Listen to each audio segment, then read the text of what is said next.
It is time for another Weather Undefeated segment where we talk about sports and weather. And this time we're talking about weather forecasting for professional golf. We're joined now by Tim Calamari, who is joining us to talk about the forecasting that he does as a meteorologist and a senior weather risk analyst, helping out the PGA Tour and the LPGA Tour. Tim, thank you so much for joining us here on Weather Undefeated. Thank you, Patrick. Thanks for having me here. Absolutely. Can you kind of talk about that, how you work to help out the PGA and the LPGA on making sure the players, the fans, and everybody there is safe whenever the weather strikes, correct? Definitely, yeah. So we get on site here normally on the Monday before the actual tournament starts, providing safety is our #1 priority. Again, with that main threat being those storms, if there are any here.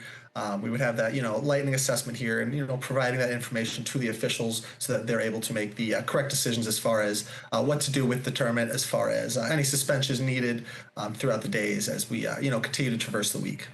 And I'm kind of curious, do any of the players chat with you and say, what's the wind looking like today? What direction is it going to be heading? Because, of course, that's going to play a huge factor in the shots that they're taking. But mainly it's for the tournament staff because they'll use that information we provide them. As far as the wind direction, wind speed goes, that'll help them make decisions on where they're going to be placing pins and how they're going to be, tailoring the course to fit what they want for the specific tournament.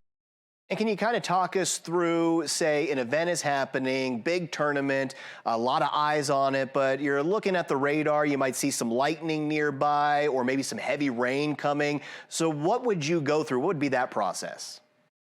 Yeah, so we do have equipment on site. We have an electric field meter that helps us monitor the atmosphere. If we do have a charge building with some thunderstorms beginning to push into the region, we'll be able to make a decision with the tournament staff when it would be necessary to be able to clear the course of the players and the caddies, and as well give enough time for the spectators to leave the premises if the conditions, determine that would be needed for that specific day. Can you kind of talk about if heat is something that you watch out for as well?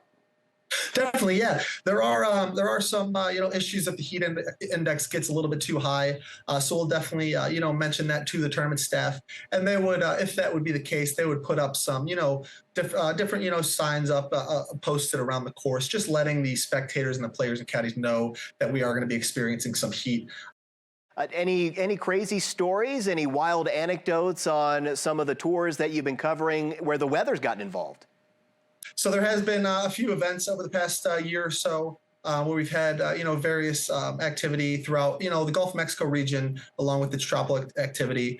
We had a tournament out in, not in the U.S., but it was near the Gulf of Mexico. And we had a tropical storm moving through the region. So that was actually some fairly enhanced, winds and some flooding going on there. And actually the course had to close for an entire day throughout that day, just due to those high winds and that heavy rainfall throughout the region. Well, Tim, we appreciate you taking the time to join us here on Weather Undefeated to talk about forecasting that weather for those big tournaments for the LPGA and PGA Tour. Thank you so much for joining us.